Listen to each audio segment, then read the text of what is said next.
Hello and welcome. I'm Helen Dulac, the Public Education Manager for the North Texas Municipal Water District. The North Texas Municipal Water District is a water, wastewater, and solid waste service provider. We provide water to 2 million people in 10 counties in North Texas. Conserving water is very important in North Texas, especially during our hot, dry summers when water use increases by 50%, mainly due to outdoor watering. This is why NTMWD teamed up with expert speakers on this series of virtual classes to help you have a healthy landscape while using our most precious resource, water, wisely. Thank you. As a thank you, we're having a garden toolkit giveaway. If you are in the live Zoom session and want to be entered into the drawing, please send me a direct message through the chat with your name and email address. One of the people who sends me their name and email address will be randomly selected to win the garden toolkit. What you can do is in the chat, you can go down to the bottom. There's a little blue box and you want to hit the caret and you want to select NTMWD. And that way you will send your name and email address directly to me instead of everyone in the session. You want to switch that to everyone in the session though when you have questions for Becky. So this session is being recorded and will be posted to the North Texas Municipal Water District's YouTube page. If this session goes long or you need to leave early, please look for the replay there. Out of respect for our presenter, please keep your mic muted and your video off to conserve bandwidth. Our speaker is looking forward to answering your questions, so please type those into the chat. I will monitor the chat and ask our speaker questions after the presentation. It is my pleasure to introduce Dr. Becky Bowling. Dr. Bowling is an assistant professor and extension specialist for the urban water with Texas A&M AgriLife. She is the AgriLife extension lead for the Urban Water Initiative and Sustainability Hub at the Dallas Center. She works jointly with AgriLife Research and with AgriLife's extensions networks of specialists, regional program leaders, and county extension agents to develop and deliver outreach programming and resources to critical audiences on the topic of environmental stewardship, water conservation, and water quality protection for urban landscapes and beyond. We're very fortunate to have Becky with us today, and I'll let her get started. All right. Thank you, Helen. Happy Valentine's Day, everybody, and happy lunchtime as well. So I'm going to focus on three major things today that are common kind of early spring practices that we want to talk about when we're thinking about lawn care. But like Helen said, I try to leave a good amount of time at the end of the presentation for questions. I know this is a very popular time of year for all things related to turf and weed management. I'm happy to answer any of those questions. I already saw one in the chat about clover, so I'll get to that as we get toward the end of this presentation. Today, what we're going to focus on initially is I'm going to talk a little bit about some things to keep in mind related to irrigation. We're going to talk about fertilization. That's something that becomes a question quite a bit this time of year, as well as pre-emergence herbicide use, in other words, weed prevention. But we can also definitely, in the question portion of this, address post-emergence herbicide use, or if you have questions related to turf grass selection for the lawn or other types of pest management, I'm happy to speak to those as well.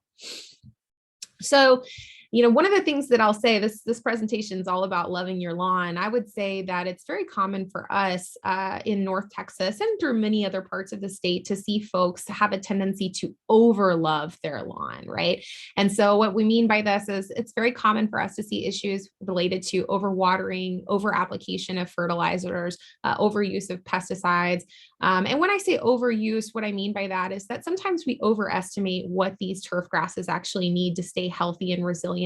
And when we do too much, we can actually have a negative effect on the health of the turf, as well as, of course, on the health of our environment. And so we want to try to take a very balanced approach when we're thinking about really good lawn management, to try to make sure that we're giving the lawn what it needs to stay healthy and to provide what we call ecosystem services. So that's a fancy academic buzzword for basically the societal and environmental benefits that turfgrass lawns can provide. And you probably have not given this much thought before, but I can tell you that researchers that work in turfgrass science, we think about this a lot. So I'm going to share just a couple things things with you just before we get started, which is, turf grass, we know it comes under a lot of scrutiny. We see a lot of public criticism of turf grass, especially in recent years. There's been a few articles in major newspapers just in the past couple of weeks encouraging people to remove and replace turf grass. Unfortunately, what I would say is that this has more to do with how we manage grass than the actual grass itself, right? The plant itself is not doing a lot of harm typically, but it can be very tempting for us to sometimes mismanage these. But when we manage them well, we see that turf grass lawns can offer several benefits. I'm going to share a few of these with you just so you know. So the first is that we see that turf grass, when it's well managed, it does a really good job of protecting our soils. It has a very uniform fibrous root system. It helps to keep soils in place and protect them from erosion. So when we have bare soil in the landscape, we are not only going to lose valuable organic matter that's in that soil, as well as anything that may be harmful to our water that's attached to that soil, which can include bacteria, nutrients, pesticides, et cetera. And so, turf grass can help to keep that soil in place and protect it. It can help to reduce runoff from the landscape. So, one of the things that we really want to encourage folks to be mindful of if they're thinking about replacing turf grass at all is making sure that if you live in a part of the state, which we do, that receives a decent amount of rainfall, we need to make sure that we have living vegetation in that landscape that is going to help us capture and clean that rainfall. So if it's not turf grass, then it needs to be other native and adapted plants. We don't recommend typically going to a bare desert type landscape because we don't live in a desert here. We're on the Blackland Prairie. And so thinking about appropriate things there, turf grass also helps to cool our property when it's well managed, and it provides a safe and natural space for recreation and play. But again, we want to make sure that we don't overdo it, that don't over apply resources. And so we'll talk about kind of finding that balancing act today. Spring is a really easy time spring and fall both are really easy times to get a little confused about what is appropriate, because we'll see a lot of conflicting information on the internet. And so, want to do some FAQs and questions that I get a lot about. So, one is related to appropriate irrigation practices through the winter leading into the early spring. How much do we really need to be watering? So one of the things that I wanted to share with you guys here, this is some historic weather data and watering requirement data for North Texas. So I'm going to kind of walk you through just briefly what you're looking at here. So we actually have the ability to estimate how many inches of water turf grass needs on a weekly basis. Okay, and we do this using historic water data. We can also do it using real-time, not water data, excuse me, weather data. We can also do it using real-time weather data, which I'll talk about a resource that makes that very easy for you here in a little bit. But we can actually estimate based on how hot it is on average, the wind, the humidity, how much water these grasses are losing, and how much we need to replace to keep them healthy and happy. And then in addition to that, we also know what the historic rainfall is for our area. And you'll see some language there on this slide that says average effective rainfall. So what that means is that when we get rainfall events in Texas, not all of that's going to be available for uptake by our turf grass lawn. So usually we estimate about 50% of that will actually be available for our turf grass to take up. The rest of it may run off. You guys know that we don't always get very nice, easy, gradual rainfall events, right? We tend to get very heavy and intense rainfall events, which means that that water doesn't always have time to infiltrate and become available to our plants. And so if we look at this, we compare what we estimate the watering requirement of turf grass to be versus what that effective rainfall looks like throughout the year. You'll see that for the most part, November, December, January, February, we typically are not needing to put out a lot of supplemental irrigation to keep our turf grass lawns healthy and happy. Now, this can vary, of course, a little bit from year to year. As a rule of thumb, though, we don't recommend watering in winter months here in North Texas, which we're still in that time frame now. And so most of the time, what I tell folks is that we really don't need to turn on automated irrigation at all until we get to June. Right? So if we look at this, we can see that, yeah, we might have a little bit of need in April, but what we'll typically see a lot of times is that these warm season grasses that many of us have Bermuda, St. Augustine, Zoysia, they're not super active still in April. We may start to see them green up a little bit. And we tend to get so much supplemental rainfall in May that we're just not needing to turn our irrigation on yet. But if we move into June, into July, into August, into September, you can see that the difference between watering requirement and effective rainfall tends to get pretty significant, right? And so we see during that time, those 4 months here in North Texas, that's the best time to automate irrigation. Now, what that does not mean is set it and forget it, right? Because we know that we can have times during those months where we get good rainfall, and we want to make sure that our irrigation system is not running if we don't need it to run. But those are the 4 months, only 4 months I typically recommend automation. The rest of the time, I suggest you turn your irrigation system off and only turn it on as needed. Now, this time of year, February, moving into March, you really are not going to need to turn on your irrigation system much yet. The only exceptions to this, in my opinion, are going to be if you're watering in a product, which we'll talk about here in a little bit, or if you're doing some irrigation system audits, basically trying to check in with that irrigation system, make sure that it's still working. It's also a good idea to keep your irrigation system off for a while longer too, because as many of you know, we can be subject to late season frosts here in North Texas, which can be damaging to our irrigation system. I remember a couple of years ago too, here in the Dallas area, we had somebody that left their irrigation system on all night long the night before Valentine's Day. So this is kind of the anniversary of this thing that I saw today, but it ended up flooding the right-hand lane of Hebron Parkway and caused a 4-vehicle accident because nobody was expecting that ice to be there.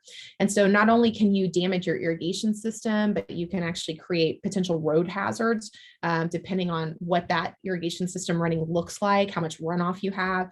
So again, I would just leave it off until we really get into true summer. If you are seeing indications of visible wilt, we are a little bit drier than usual, though we're starting to catch up some. If you're seeing that things look wilted or feel especially dry and crunchy, you can turn that irrigation system on manually to get that soil nice and moist, but you should not have anything automated until we get into the summer. So when it comes to irrigation, a few things that you can do this time of year. The first is to kind of develop a plan and make sure that everything's running smoothly. What you don't want to have happen is we get into those really, really hot, dry months. You turn that irrigation system on for the first time and it's completely broken or malfunctioning. Something's not working correctly. You have significant leaks. And so to avoid any of those surprises, this is a good time of year to do a couple of different things. So the first option that you have is you can actually hire a licensed irrigator to come out and evaluate or audit that irrigation system for you. Now, you may or may not have known that here in the state of Texas, and Texas is sort of unique in this way, there's only about a dozen states that actually do this, but in Texas, a person may not sell any services related to irrigation system auditing, repair, design, installation, unless that person has a license from the Texas Commission on Environmental Quality, or the TCEQ. Okay, this is really important because if you hire somebody that, maybe they do some landscape work for you in other ways and they come in and do work on your irrigation system and they do not have that license, you're not protected if something goes wrong with that system or if you accidentally cause issues with our potable water supply or something like that. And so really good for you if you have some significant work that potentially needs to be done, maybe you bought a new house or you're looking to redo that irrigation system this year, shop around, look for those licensed irrigators. Now, the Texas Commission on Environmental Quality, they actually have a homeowner search. I tried to find that link this morning. I struggled with it. The TCEQ website's not the most user-friendly, but I will find it and get it to Helen. But they actually have a homeowner search option that allows you to search for licensed irrigators within a particular zip code. And then we also have a couple of local irrigation groups in the area, the Dallas Irrigation Association, the Lone Star Irrigation Association. These are groups that typically have mechanisms that allow you to search for licensed irrigators as well. So if you're paying somebody to come out and look at the system or do any work on that system, confirm they have that license. And again, this is a great time of year for them to evaluate your system. What they can come out and do is just make sure that over these winter months where we do have colder, drier weather in some cases, Nothing's broken, nothing's been hit by frost. Everything is still working as it should be. Some things are very obvious. We'll see if a head is completely broken and shooting 20 feet in the air. That tends to be pretty obvious. But other things may be less obvious to us. We may have subsurface leaks that are affecting our pressure. We may have heads that are under rotating, heads that have clogged nozzles. It may be that we purchased a home that has an older irrigation system and it's not really designed quite right. So bringing in a professional for some of those potentially bigger things can really help us to optimize efficiency, make sure that everything is operating as effectively and as efficiently as it should be, not just to help conserve water, which is very important for us in North Texas, but also just to make sure that we're getting everything to our plants that we need to get to them. Okay. Now, if you just got done using your irrigation system over the past growing season, you feel pretty confident that for the most part, it's in pretty good shape. Maybe it was just installed last year, then we don't necessarily need to engage a licensed irrigator. Another option going into the spring is to do a little bit of a household checklist ourselves, where we kind of walk through that system, make sure that we're not seeing anything obvious in terms of leaks or malfunctions or drops in pressure. And then the other thing that I recommend to folks is you need to take steps to learn the precipitation rate of your system. A lot of people have no idea what it is. And if you don't, you're not alone. Okay. Because a lot of times I'll ask folks, hey, how much do you water? And they'll give it to me in terms of minutes or hours. Okay. They don't really know necessarily how that translates to inches or to gallons of water. But when we're talking about appropriate watering practices, particularly here in Texas, in other Western states, if we really want to be effective with our watering, we need to know how much water we're actually putting out, because a lot of times our irrigation recommendations, they're based on how much water that plant is losing, and that value is going to come to us a lot of times in the form of inches of water per week. Okay. And so if we don't know how long to run that irrigation system to put out or replace that specific number of inches, then we're really just kind of taking a shot in the dark. And it's very possible that we will either under or over water as a function of that. And so there's some very simple things that we can do. There's a catch can test. I'm going to walk you through a very basic version of what that can look like on the next slide. But even if all you do is take a rain gauge and stick it out in the middle of one of your irrigation zones and run that system to at least have some idea of how much water you're putting out each time you irrigate, that's better than nothing. Okay. And if you do engage a licensed irrigator to come out, you can ask them to give you that precipitation rate for your system. So a catch can test is a pretty simple. I say it's pretty simple. It's still going to be a little bit of work. Okay. I won't lie to you, but it's fun. And it's good to get out there and do it before it gets too hot. That's one thing I would tell you. So the idea behind this is that we can actually go out with dishes or little, we call them catch cans. You can purchase catch cans online from your basic major online supplier of things, rhymes with Schmamazon. Okay. You could do that. You could go to a local irrigation supply store and purchase these. You can also use something as simple as tuna fish cans. I typically recommend something with a little bit of weight to it. I've had people ask me about solo cups before. Those are more likely to blow over or get knocked over before we can get anything meaningful from it. And so get something that's got a little bit of weight, so it's a little bit sturdier. And typically what we're going to do is we're going to place these catch cans around 5 to 9 in each of our irrigation zones. Okay. And so again, this requires having just some very basic knowledge of our irrigation system. And, this could be another good reason to engage a licensed irrigator, have them do a walkthrough with you to look at where those zones are if you're not familiar. But we would lay these catch cans out in those irrigation system zones, and we would run those zones for about 5 to 15 minutes, depending on the type of nozzles that we have. And I won't get into too much detail here in terms of different nozzle and head types. I know Helen will host some additional webinars where there's probably will be somebody will go into more detail on that. But depending on the types of heads or types of nozzles you have, we'll see very different outputs. Okay. And so this is why, there's not a one size fits all. Oh, run your system for an hour, because if I have one type of head, that may put out twice as much water as a different type of head. Okay. And so Depending on the types of heads that we have, we're going to run each of those irrigation zones. If you have those fixed spray nozzles, which means they kind of look like misters, they always remind me of going to the produce section at the grocery store. Okay, they're very misty, they're fixed, they're not moving around. Those are going to be one of our least efficient, and they're going to have the greatest amount of output of a lot of the heads that we typically see in sprinkler systems. So we'd only need to run those for about 5 minutes. But if you have something that you see it's rotating around, or you have what's called the multi-stream rotary nozzles, where it's kind of the very small or the very slow sort of hypnotic streams of water coming out of those heads, then you might need to run it a little bit longer because those are more efficient. It takes a little bit longer for them to put water out. So we would run each of these zones. We would capture water in that 5 to 15 minute window, and we would be able to go to those catch cans. True catch cans are going to be marked, so it'll tell us immediately how many inches we've put out. But if I'm using a tuna fish can or something else, then I can just take a ruler and stick it in there. And I can do some very basic math to calculate basically, if I've put out, 0.2 inches in 5 minutes, then, I can do some basic ratios to calculate how long I need to run that zone to put out half an inch or an inch of water at a time.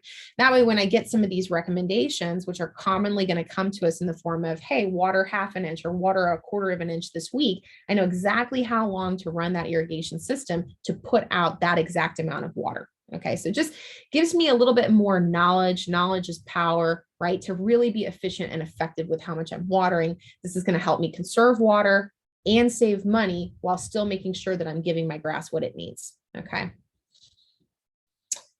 This is from an older publication from AgriLife from a few years back, but I like it because it gives you at least kind of a snapshot view of what some of these run times might look like for different types of irrigation heads.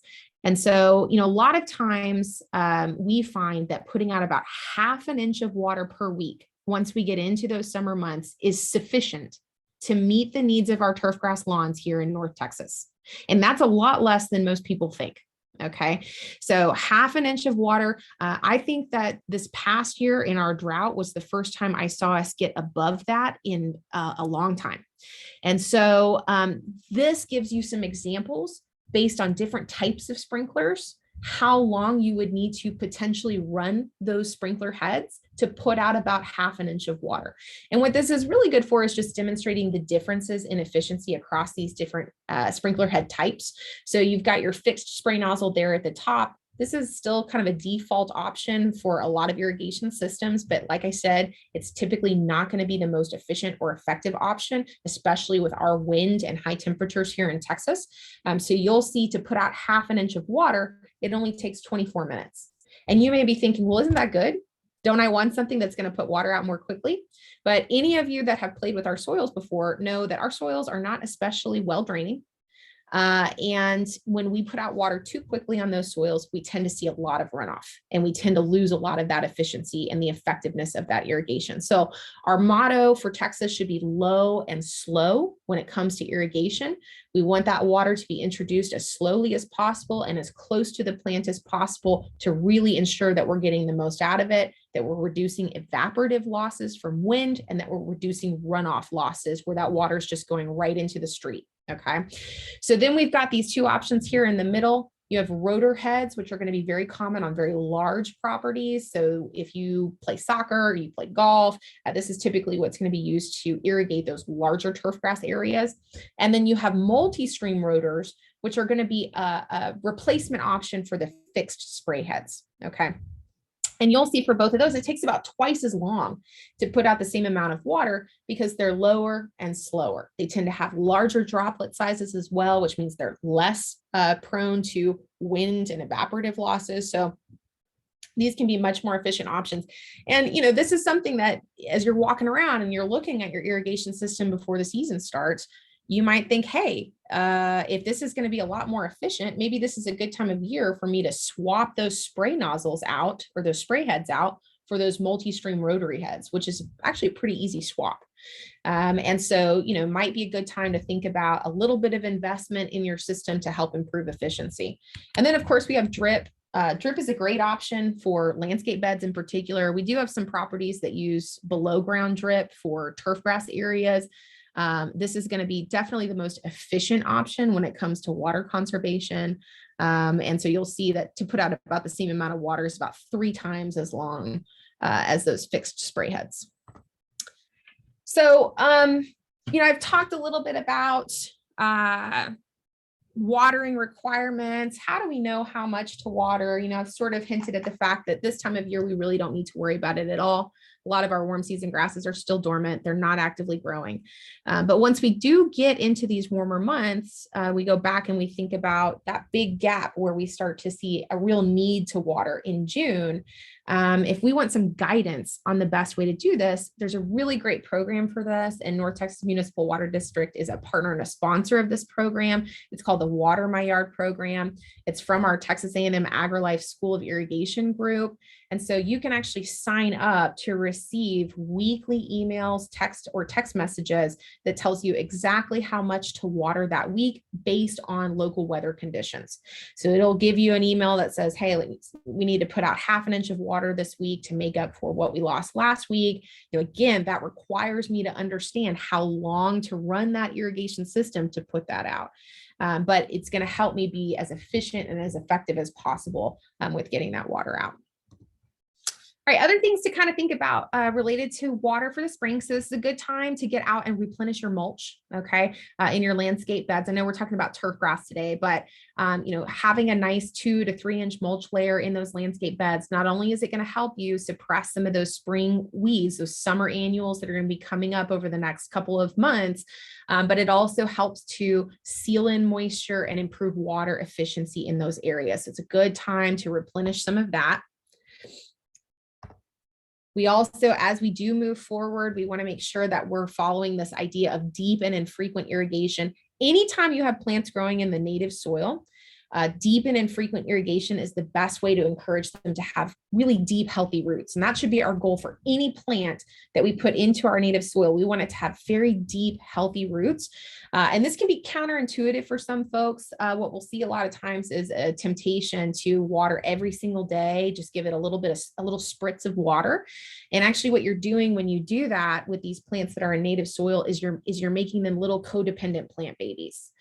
So they never have the motivation that they need to develop those deeper roots. So I'll kind of give you an example of what I'm talking about.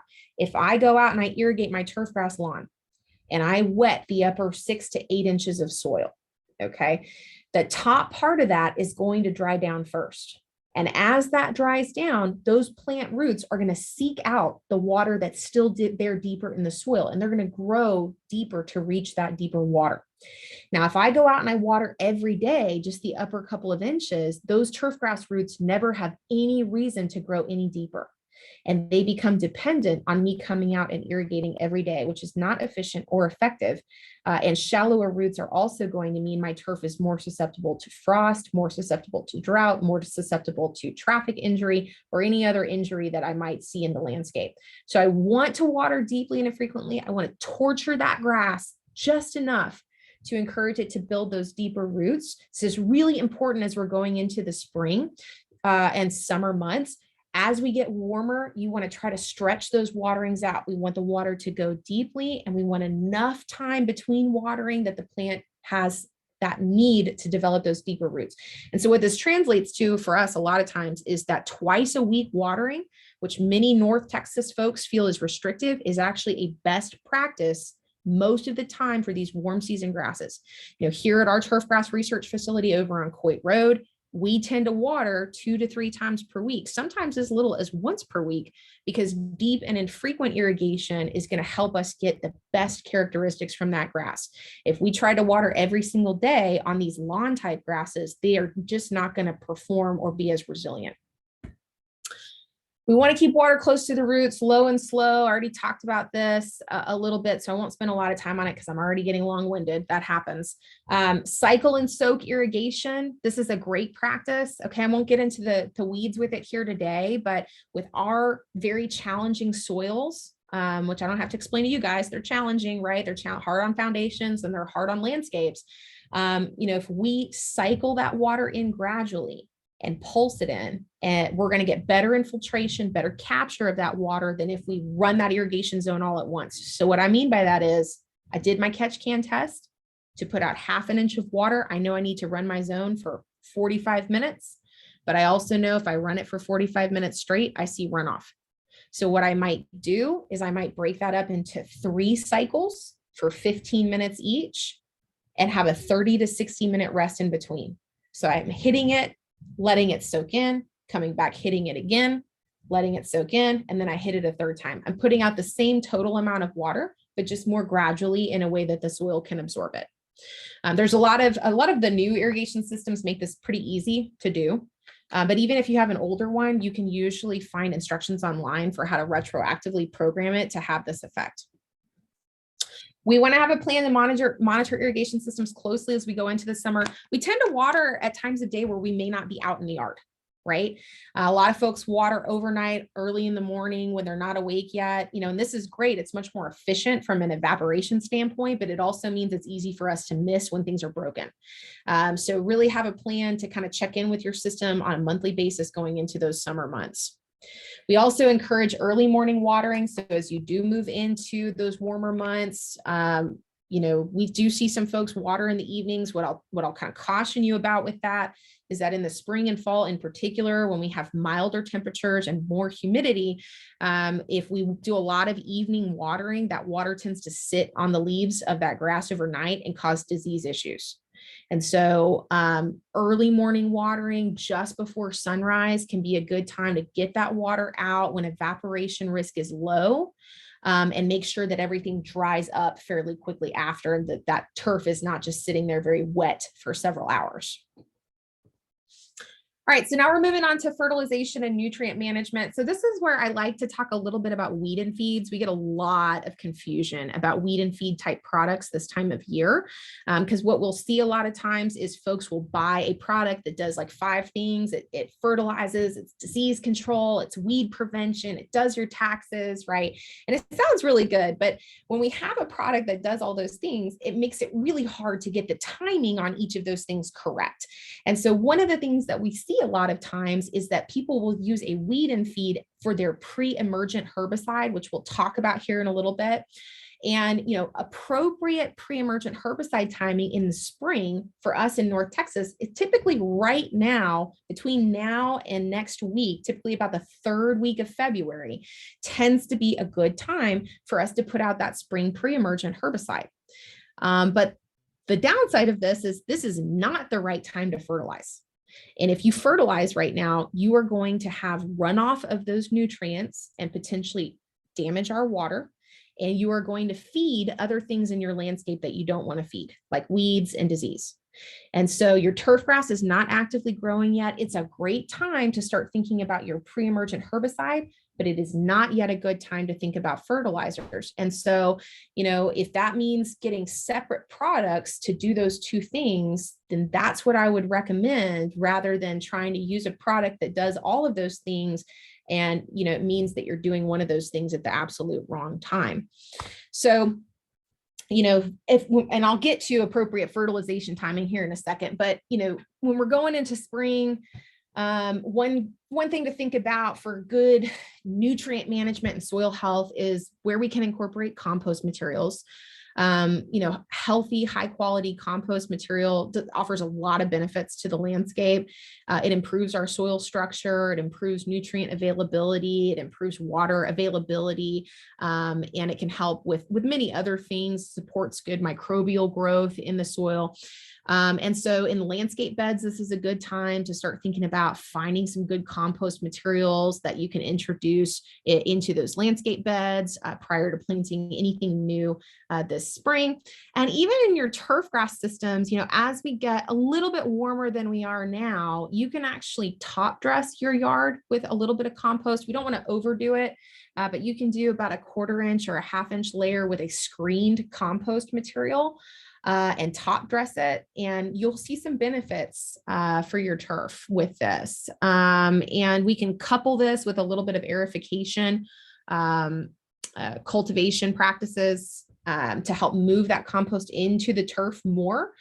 For that, I recommend that you wait until late spring, early summer. You want to do cultivation when turf grass is actively growing and able to recover, but before we get super hot. and super dry. But a lot of benefits of compost. This is a good time of year to source that material, find some high quality stuff to use in the landscape.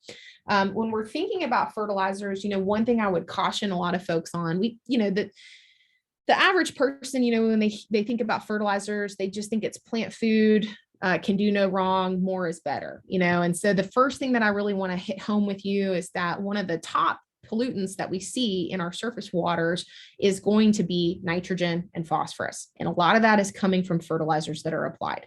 And when we see those nutrients build up in our surface water resources and our groundwater resources, it has human health impacts and it has wildlife health impacts. Okay. So we want to be judicious about how much we're applying here. A lot of times in home lawns and urban systems, we see that folks apply about 51% more fertilizer than they actually need in these systems.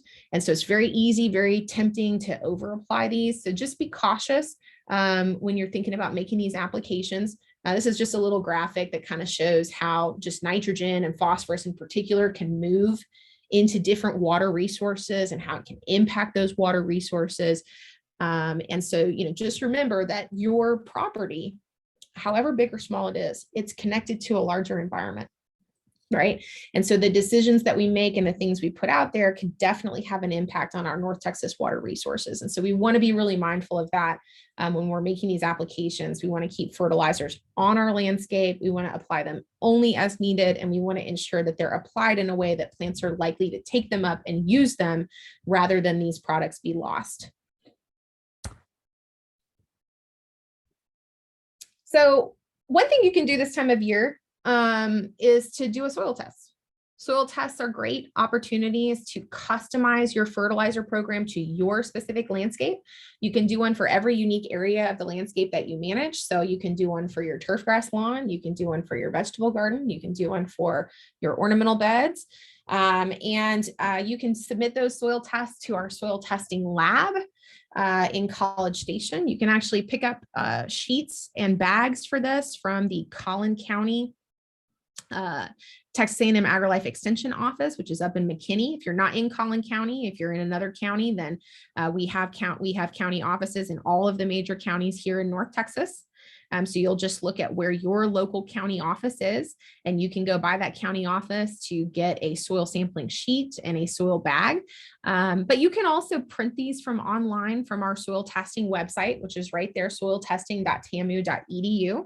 And you can collect soil in Ziploc baggies instead of our paper bags. We tend to recommend the paper bags because it helps keep things kind of aired out the right way. Sometimes in a Ziploc, it gets kind of nasty, depending on how wet the sample is.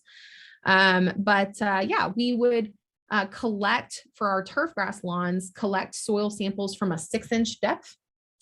And ideally, we would want to have multiple subsamples from across the yard, because if we collect just a big collection of soil from one corner, we may not be getting a good average idea of what the needs are across the entire landscape. So we typically recommend, collect a few samples. This says 10 to 15. That's easy to do if you have a soil probe. And if you're really interested in nerding out on gardening, ask for a soil probe for your birthday this year. Okay. But if you're not and you're trying to use a spade or something, then at least get 5 samples from across your yard at that 6-inch depth, combine all of those together and submit that for analysis. And what you'll get is an analysis report that looks very similar to this. That's going to give you an idea of what are the nutrient requirements for your turf grass lawn. What fertilizers do I really need to be purchasing? Now, why do we recommend this? The big reason, honestly, is that very often in many of our Texas soils, we actually don't need phosphorus or potassium to keep our turf grass healthy. And so when we put out fertilizers that contain those things, particularly phosphorus, we're wasting money, we're wasting time, and we're potentially contributing excessive phosphorus to our watershed, which we don't need to do. And so, do this soil test to get a sense of what the actual needs are. Now, when it comes to nitrogen, we typically do nitrogen recommendations based on the species, not the soil test. There's a lot of reasons why that is. But I'll give you some rates for nitrogen for each major species here in North Texas in a second. But at least do this to make sure that if you're putting phosphorus out, you're putting potassium out, that you actually need it. because those things can drive up the cost of a fertilizer product. So if you don't need it, we don't want to do it, right? So typically it takes about 2 to 3 weeks to get soil test results back. So what I usually recommend to folks is, get those done sometime by March. We typically will not make our first turf grass fertilizer application here in North Texas until April or May. What we're looking for are signs that the turf grass is actively growing. So what that means is we've mowed the grass, not the winter weeds. We've mowed the grass twice. Once we've mowed that grass twice, we know that turf grass is actively growing. It's ready to take up that fertilizer. We don't want to apply fertilizer when turf grass is still dormant because we're just not going to get what we want out of it. And like I said, you're going to feed other things in the landscape that you don't want to feed. And so we want to apply once we've mowed twice. And then, as we go into the growing season, typically making about 1 to 3 applications of fertilizer a year, more than enough to meet our needs in a turf grass lawn situation. And so here you'll see these are recommendations for the total number of pounds of nitrogen. A lot of times we base fertilizer applications on the nitrogen, total pounds of nitrogen for the growing season. Okay. Now, what I do not recommend, and I want to be very clear about, is you do not apply 4 pounds of nitrogen in the spring.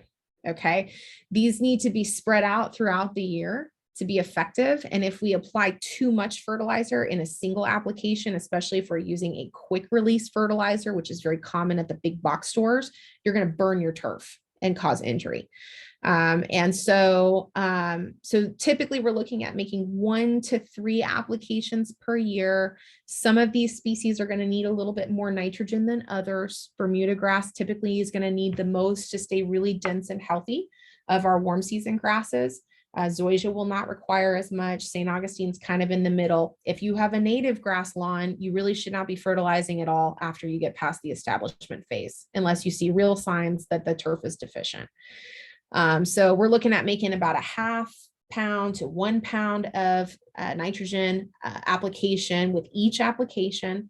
The only exception to that is going to be if you use a slow release or organic fertilizer product. Those you can apply at higher rates. Just look at what the product label says, because it's going to release that nitrogen more slowly than a quick release product. Once we are growing for the season, I'm a big fan of mulching your clippings. Okay. That means that you let the clippings fall back out on the lawn. This is a good way to reduce the need for fertilizer. So if you do mulch your clippings, you don't bag and remove your clippings, then make sure that you reduce how much you're actually fertilizing. Typically, we recommend a 25 to 50% reduction in your fertilizer applications if you're mulching clippings on a regular basis. We want to make sure we keep fertilizer on the lawn. Okay. If fertilizer is left on the sidewalk, it's picked up very easily by stormwater and carried into our storm drains and into our surface water resources where it can be harmful.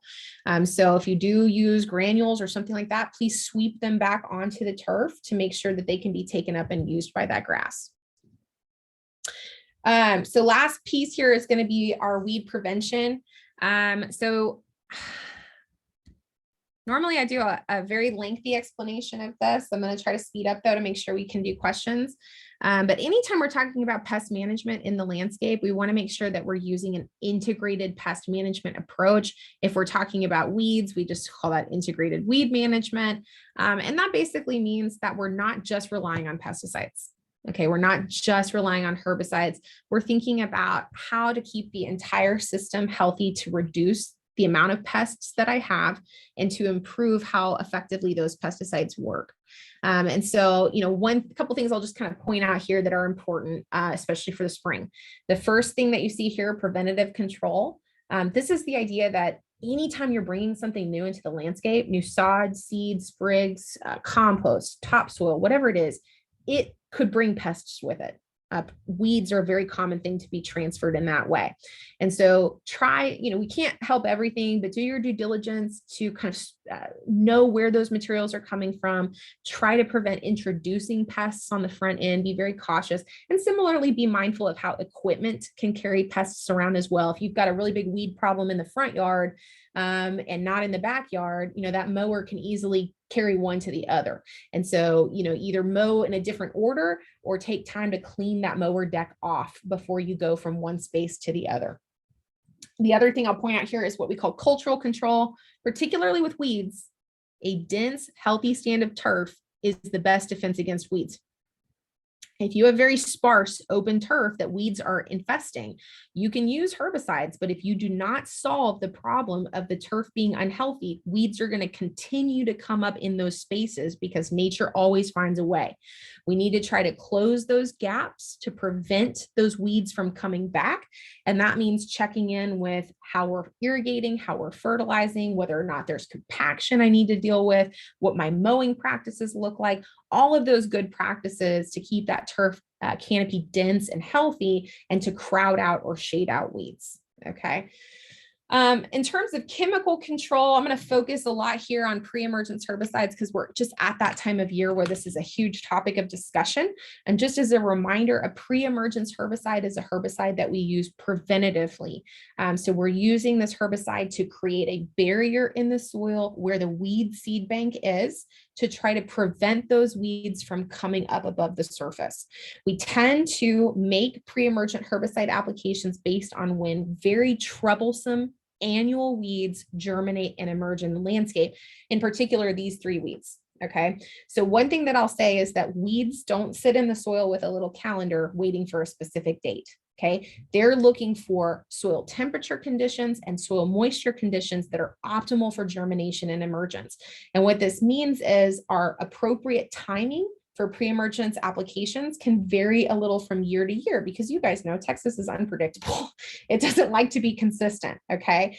And so in the spring, a lot of times, especially in the lawn, we're very focused on when crabgrass emerges. Okay. When crabgrass emerges. So we typically see crabgrass emergence when our soil temperatures reach about 57 degrees Fahrenheit for 4 or 5 consecutive days. So when we've got ambient temperatures, kind of like we do right now, of between 60 and 65 for several days, that's a good time to get that pre-emergence herbicide out and have that barrier there to prevent the crabgrass from emerging. Now, one thing to be mindful of is that we don't see all these weeds come up at the exact same time. These are all different plants and they have different life cycles. And so, some weeds may come up much later in the growing season and may require a slightly different approach. It just depends. But as a general rule of thumb, we're looking at making 2 applications a year, spring and fall. Okay. Spring, when my soil temperatures are around 55 degrees Fahrenheit for 4 or 5 consecutive days. Fall, when my soil temperatures are around 70. So again, we can look to those ambient temperatures. There's also a resource, and maybe Helen can pull it up while I'm talking. It's called Greencast Online. It's hosted by Syngenta, and they monitor soil temperatures, Greencast Online. And so you can look to that as well. Typically here in North Texas, what you're looking at here is going to be the 3rd week of February in the spring and the 3rd week of September in the fall, on average. Okay. But again, we can see some subtle differences between the two or between years. Okay. Just based on what the weather's doing. In terms of what's available, I'll share a publication with Helen. She can share it with you guys. Most of the time, if we go to a big box store, they may not do us the courtesy of calling this a pre-emergent herbicide. Okay. They may instead use language like weed preventer or crabgrass preventer or herbicide plus crabgrass preventer or something like that. So you may have to actually go and really look at the product closely to know whether or not it has a pre-emergent herbicide in it. And so what I've done here, this is a table and it's in the the publication I'll share with Helen, the left column here, these are some of the most common active ingredients. So just like when you go buy food and you look at the ingredients on the back, these pesticide products, they also have an ingredient list. Okay. And these are some of the most common active ingredients that we see used in lawn care products as pre-emergent herbicides. So if I go and I look at that product and I look at the ingredients, I can check for one of these active ingredients, and it's going to confirm that that product has a pre-emergent in it. And this is going to help me understand too, what weeds that pre-emergent is going to control, because every pre-emergent herbicide is slightly different in terms of what it does and what it controls and for how long. Okay. And so, and they're not going to tell you that at the big box stores. I'm just going to tell you, I'm just being very honest. Okay. And so many of these pre-emergent herbicides are pretty good at providing a barrier for annual grassy weeds like crabgrass. They may or may not do anything for annual broadleaf weeds, which can also be very troublesome in some yards. Okay. And so you may have to mix and match, or you may have to go elsewhere to look for products that give you some of that control over those other weeds. Now, what you'll see on a pesticide label is it will give you a list of the weeds that product controls. So, starting with good weed identification and then confirming that the weeds you're trying to control are on the product label, that's a good place to start. I will tell you, every single year, I see folks that they had great intentions. They went out, they purchased a herbicide product to control a troublesome weed in their landscape, but that product was not designed to control that weed. So they wasted, unfortunately, time, money, and effort putting out a product that was not intended for what they were hoping to accomplish with that product. So it does require a little bit of forethought to really get our desired goals out of this. Again, I'll share this publication with you guys. Good. We've got a few minutes for questions here. Let's look at where we're at. Okay, so we do have a lot of questions. Let me see if I can. There we go. All right, there we go. All right, so our first question was about the clover. You kind of covered some basic weed care, which kind of a lot goes into that because there's so many different types of weeds. And I can tell you right now, with all the moisture we've been having, I've been seeing like a lot of lawns with green growth in them, and that's usually weeds, like a lot of henbit and things like that I've been seeing. So Todd was asking about controlling clover or attempting to control it. What's the best method, products, and timing? Okay, that's a great question. Todd, while I start this conversation, can you tell me what type of grass you have, if you know, because that will actually change what is the most appropriate herbicide to use for that weed. But the first thing I'm going to say, though, is I always get really hesitant to recommend control options for clover. And there's a few reasons for that. The first is that clover largely is a beneficial plant. We get annoyed and frustrated with it when it's growing in our turf grass systems because we don't like that it's potentially disruptive to our desired species. And so I understand, and I'm going to give you recommendations, but a couple things that I'll just say for the group here. Clover is a legume. That means it's nitrogen fixing. That means that it supports soil health and it can improve nitrogen dynamics in the soil when we let it sit there over those winter months. It tends to be, most of our clovers are cool season plants, which means that they tend to grow when our turf grass is not growing. They provide a living vegetation and living ground cover during that period where it's not going to necessarily compete with the turf until we get into spring. Then sometimes we see some competition, and that's where it gets a little tricky. The last thing is that many of our clovers are excellent pollinator forage plants.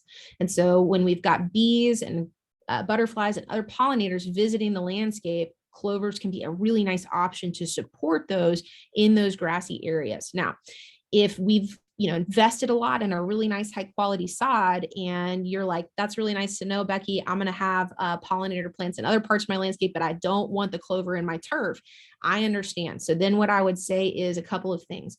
It depends a little on the type of clover. We have some annual clovers that grow here, and we have some perennial clovers that grow here. Annual clovers, we can benefit from a fall pre-emergent herbicide application to stop them from seeding out or germinating in the fall and winter months. You're going to need something that's labeled for clover. So typically products like that contain isoxaben, so Fertilome plus Gallery, that's a product that offers some good pre-emergent control of a broadleaf plant.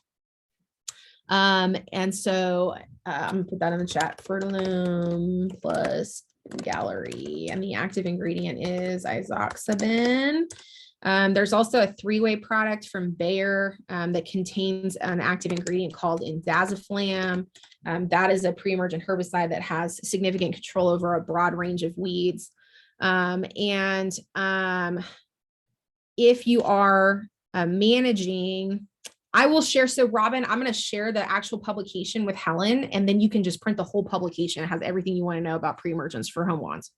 And actually, while I'm talking, I can pull it up on our AgriLife Learn. So if you are controlling clover in Bermuda or Zoysia, you have more options than if you're controlling it in St. Augustine. Okay.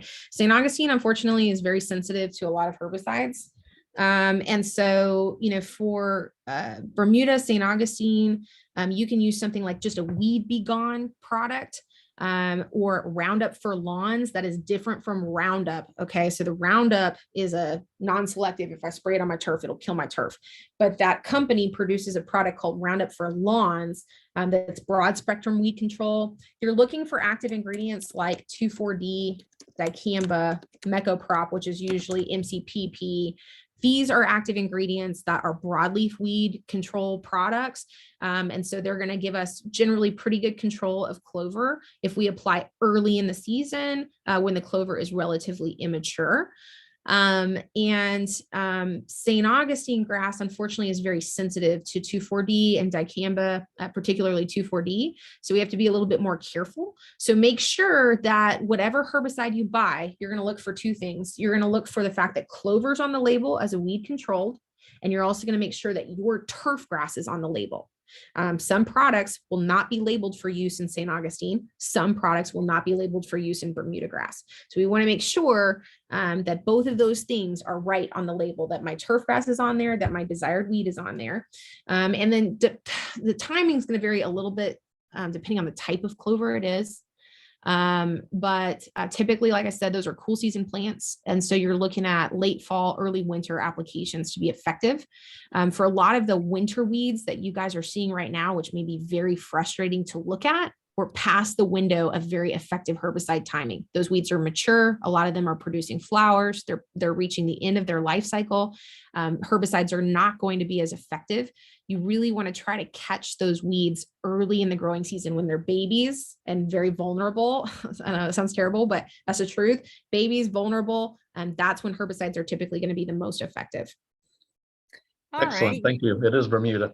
Okay, Bermuda's a lot easier. So you can get a lot more of those broadleaf weed herbicides, and it's less sensitive than the St. Augustine. So yeah, and they're more profound in areas where the grass is not growing. So based on your information, I think I'll just leave it as is.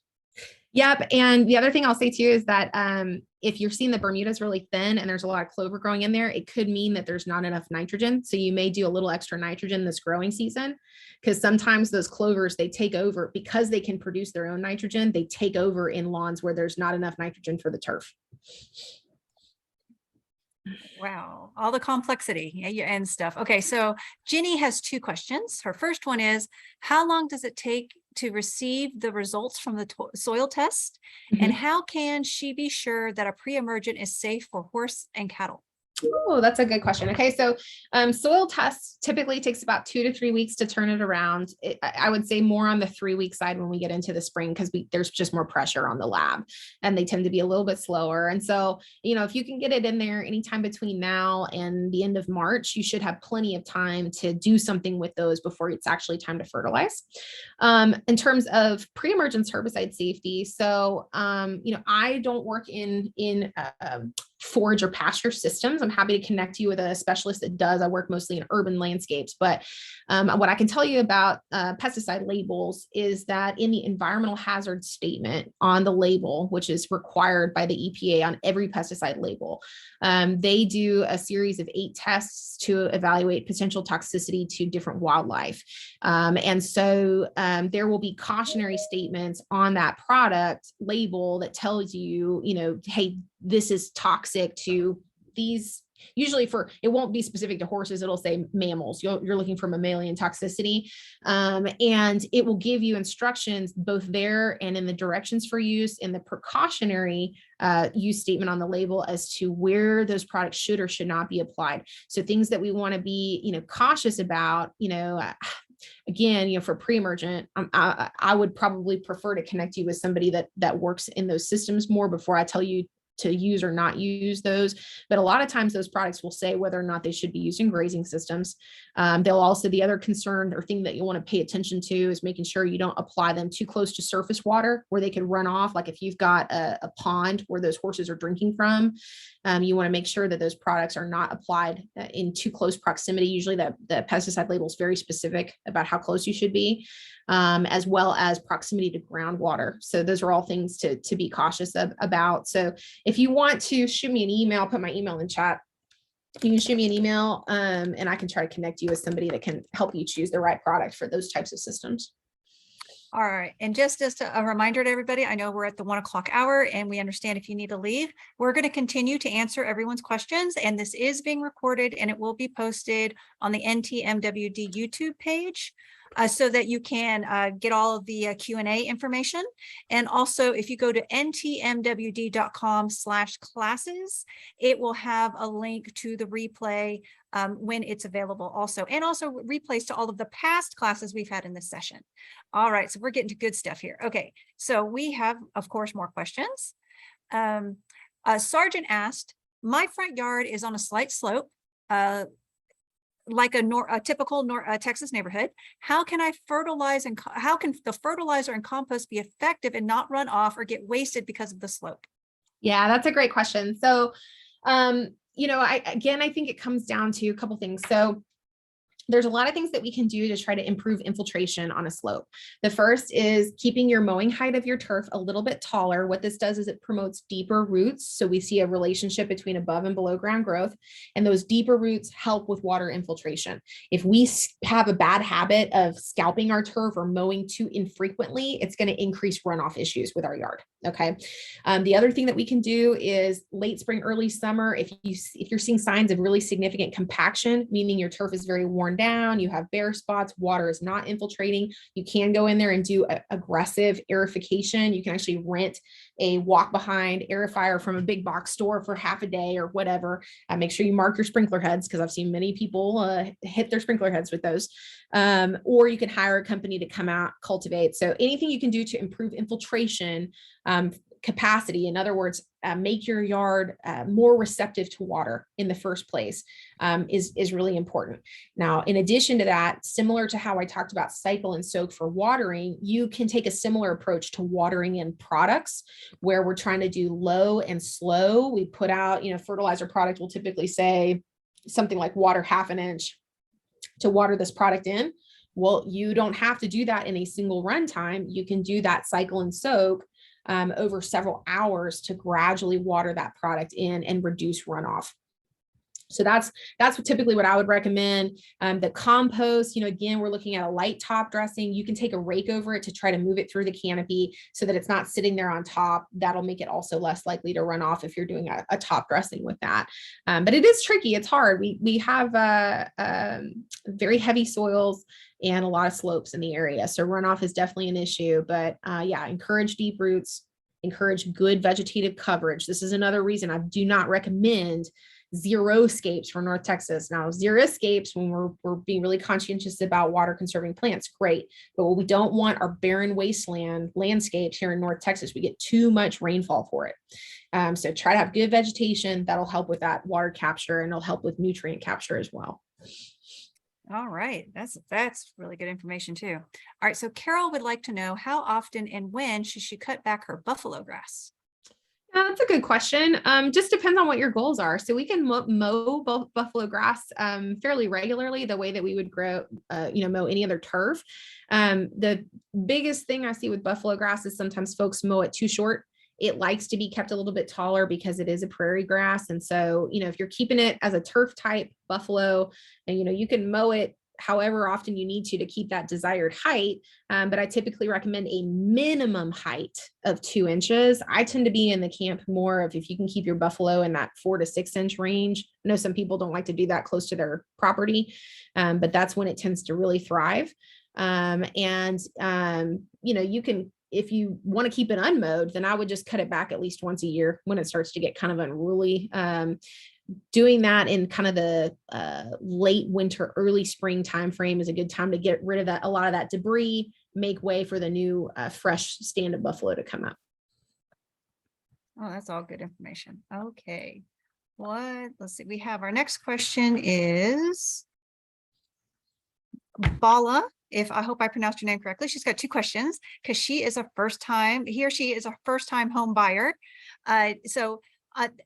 And being new to this area, a lot of times we don't know how to identify the grass. We don't know what Bermuda is. I mean, longtime residents here, we know what Bermuda is because we can't kill it if we tried. And also tips for identifying what is a weed.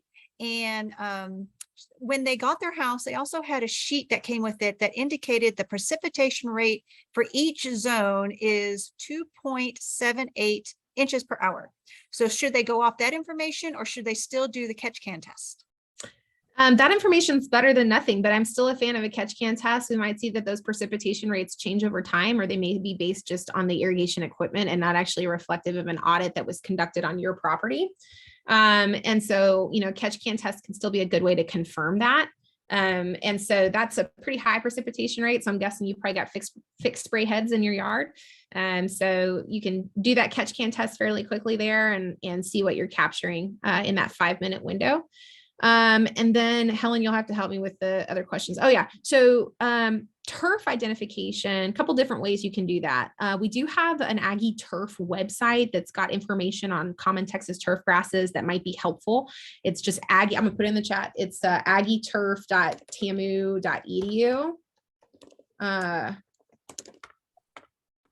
You can also reach out to your local county extension agent with some good pictures. And usually we would be able to identify fairly quickly. We've got probably 4 major species of turf grass that are most commonly grown here in North Texas. We will see a couple of others mixed in occasionally, but those 4 tend to be Bermuda grass, which there can be different cultivars of each of these, right? But the big species are Bermuda grass, St. Augustine grass, which is in the picture behind me, zoysia grass, and buffalo grass or native blends. Okay. Now there can be some others, like I said, we'll occasionally see some tall fescue up here. We'll occasionally see some other warm season grasses here, but those are the big 4. And so it should be pretty easy if you take some good pictures. The one thing that can sometimes be hard in pictures to identify are certain types of zoysia. We have some fine textured zoysias that can look a lot like Bermuda. So if you can get seed heads in the picture, that's the quickest way to identify them. And then the other question was, how to know what is a weed. A weed is whatever you think is a weed. A weed is a plant growing where you don't want it to grow. So if you have a landscape where once you mow everything, you're okay with how it looks, then that's completely fine. You don't have to control anything you don't want to control. And so, if you're trying to identify, if you do get something that is troublesome or you don't like the look of it and you're trying to identify it, the Aggie Turf website also has very common Texas weeds on it with a lot of pictures. So you can use that to help ID weeds. You can take pictures and send them to your county extension office or email them to me.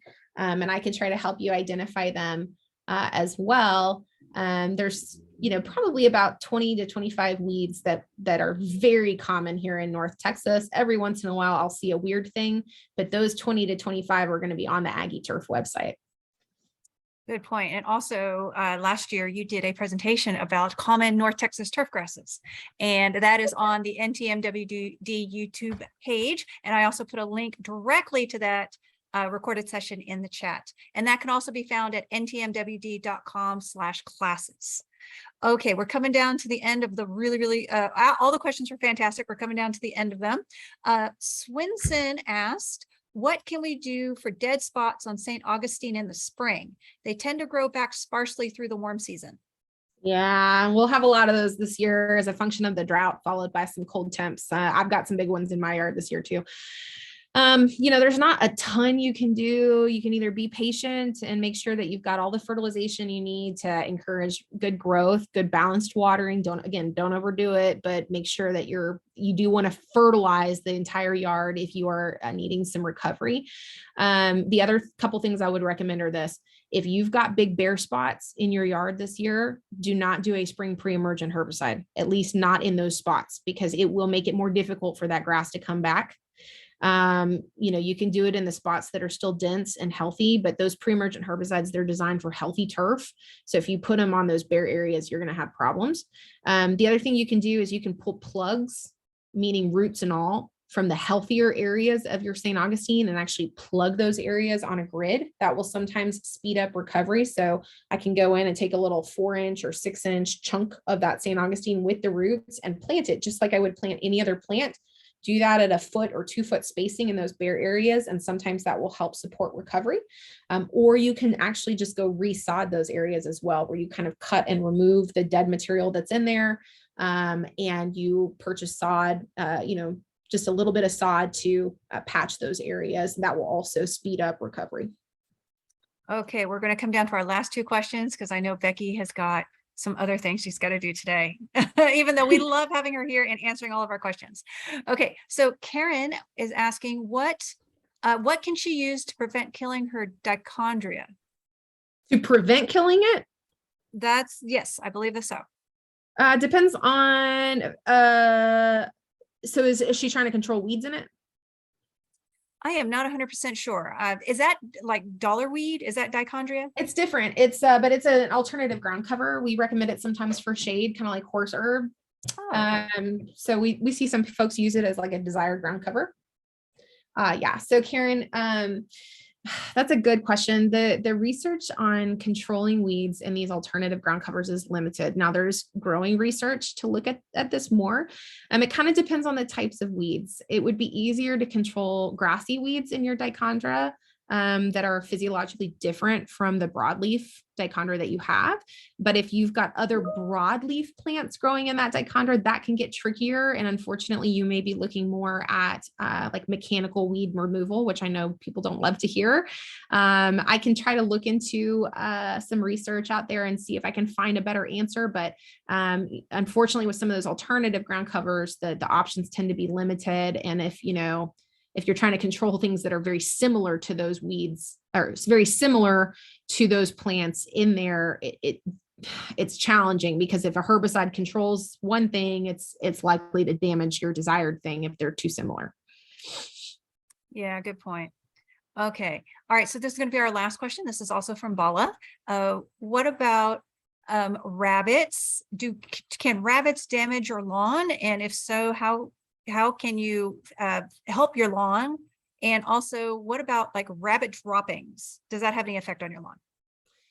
I wouldn't say that I see rabbits be a huge issue on turfgrass lawns the way that they might be with some ornamental plants. That's not to say that they won't feed on it occasionally, particularly some species. I don't know how much you can do about that other than there's probably some rabbit repellent type products that you may be able to use on your turf lawn. And in terms of poop, I mean, if you can repel the rabbits altogether, then that's going to help with the poop, but I wouldn't anticipate that the poop itself is going to do any damage. Typically that's going to be more like a fertilizer product for us. Now, sometimes, animal urine can be problematic. I don't think bunnies are going to produce enough. It just depends maybe on the pressure, but sometimes animal urine can be an issue. And you can go out there and basically spot spray it really heavily with a hose to try to flush the urine through. I would maybe look at some organic type bunny. I'm a big bunny fan. So I'm like, it's kind of like the clover. It's like, do you want to control it? You can, I'm sure there's some options, but I don't typically see them very damaging to turf. Not when there's other options. So yeah, I wonder if maybe the bunnies live in her yard, but there might be something else that's damaging it. Because this time of year, dormant grasses can look kind of sickly. People think that dormant grasses are dying or something like that, and they're just asleep. Yeah. Me personally, one of the best controls I have for bunnies is my dog. Yeah. That my dog pesters the bunnies so much that they go move somewhere else because they don't have to deal with my dog. but That's right. that's not the solution for everybody. So anyways, but Becky, thank you so very much for Yes, sharing of your course. expertise with us. Thank you all for sticking through to the end here to our Q&A. Remember, we have more classes. We have March 6th. We have Becky's peer, Brad Voss, talking to us about compost, since we had a lot of questions about compost, and Becky emphasized the benefits of compost to our lawn. So sign up for that on March 6th. And again, ntmwd.com/classes for replays and our upcoming classes. And everybody, thank you all very much. And I'll be sending out an email afterwards with a bunch of the links that Becky shared, and also with the winner of our toolkit giveaway. So thank you, everyone. Bye, Becky. Bye.